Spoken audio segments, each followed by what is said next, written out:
Magandang hapon, mga kababayan kong Pilipino. Yung hearing sa DAHED kahapon, okay yun. Pero tama yung sinabi ni abogado ni Tatay Digong na dapat pawiin niya sa dito. O ngayon, may lumabas na bago kaninang umaga doon sa Club Filipino. $2 million. Dinadala nila dyan sa DAHED. Sila si Trillanes. Sinabi ni Atty. Baligot, marami nakapanood dyan. Sila ang may pakana dyan, kaya si Tatay Digong napunta dyan. Kasangkot yan sila si Ture, sila si Rimulya. Lahat na nagdala kay Tatay Digong dyan. Andito sila ngayon, mga kabinete ni Marcos.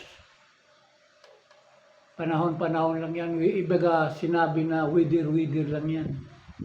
Hindi tama yung ginagawa nyo. Hindi maganda. Kaya ang mga Pilipino ngayon nagkakagulo. Gutom, gulo, maraming patayan, may rape, addict, maraming makikita mo ngayon. Snatcher, lumabas na lahat. Kaya wala ka nang maano sa Pilipinas ngayon, nandito na lahat, kumplito na. Kumbaga sakit, cancer na. Cancer na ang mga bangag dito sa Pilipinas, pati addict. Sana matapos na kayong lahat. Panalangin ko lang. Salamat. Kulong sana kayong lahat.